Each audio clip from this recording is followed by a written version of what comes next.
आप ये बताइए ना कि राजकीय दर्जा मिलेगा, राज्यकर्मी का दर्जा मिलेगा, एक आकर्षक वेतनमान मिलेगा, गुणवत्तापूर्ण शिक्षा प्रदान करना ये महागठबंधन सरकार का संकल्प है और संपूर्ण राज्यवासियों के लिए जरूरत है।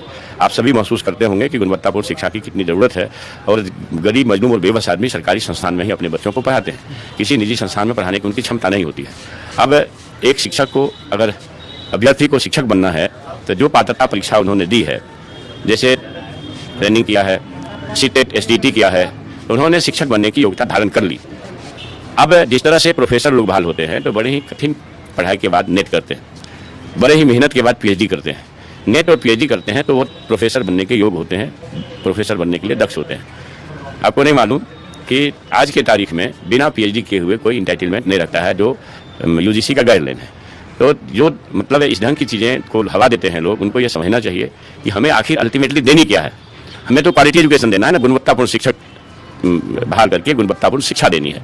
तो गुणवत्तापूर्ण शिक्षक बहाल करने में अगर किन्हीं कुछ परेशानी हो रही है तो जो वर्षों से 15 साल 20 साल से लोग पढ़ा रहे हैं, ऐसे नियोजित शिक्षक अपने आप को नियोजन के दंश से अगर अलग करना चाहते हैं तो उनके नियोजन में, माननीय मुख्यमंत्री जी ने कहा है कि नियोजन की नीति है, नियोजन की नीति जो बरकरार है उसमें से नियोजित शिक्षकों को हटा तो नहीं रहे, बल्कि माननीय मुख्यमंत्री जी ने कई अवसर पर कहा कि हम वेतन बढ़ाने जा रहे हैं।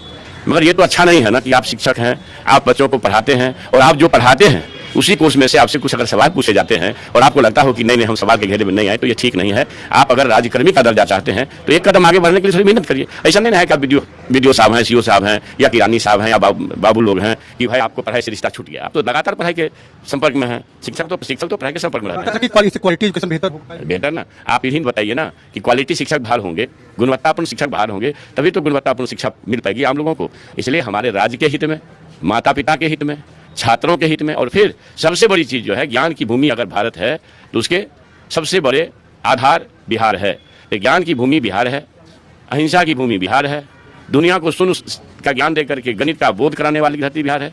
तो जो ज्ञान का परचम विरासत में हमारे यहाँ लहराता रहा है, इसके लिए चिंतित हमारे राज्य नेतृत्व हैं, माननीय मुख्यमंत्री जी नीतीश बाबू और उप मुख्यमंत्री तेजस्वी प्रसाद यादव जी। तो इसको लोगों को स्वीकार करनी चाहिए और इस बात को अनावश्यक तूल नहीं देनी चाहिए। और विरोधी का जो काम है वो अपने काम में लगे हुए हैं, वो बरगलाएंगे। को देने के लिए 10 लाख का एक पहला चरण है, 2.5 लाख के आसपास की भारी होगी, हो सकता है ज़्यादा भी, और 1.25 लाख के आसपास का लगभग 1,60,000 के आसपास का स्वास्थ्य विभाग में बहाली होनी है। तो जब इतनी बहालियाँ एक साथ लगभग 5 लाख के आसपास, 4 लाख के आसपास सिर्फ 2 विभाग में बहाली होने जा रही है, तो आप राज्यवासी इस बात को गंभीरतापूर्वक लें और हमारे जो बेरोजगार हैं वो भी इस बात को गंभीरतापूर्वक लें। अभ्यर्थी तैयारी करें।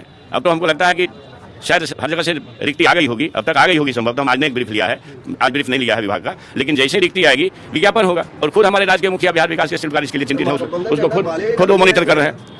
अब ये बताइए, कोई आदमी का बयान हम नहीं पढ़े हैं, उन्होंने क्या कहा है, बयान पढ़ेंगे तो आपका जवाब दे पाएंगे। लेकिन कोई भी जो बिहार की चिंता करेगा, वो आदमी जहां देख रहा है लाखों लोगों की बहाली होनी है, तो कौन यहाँ नहीं चाहेगा कि गुणवत्तापूर्ण शिक्षा के लिए गुणवत्तापूर्ण शिक्षक बहाल हो। अगर ऐसा वो नहीं चाहते हैं तो ये चिंताजनक बात।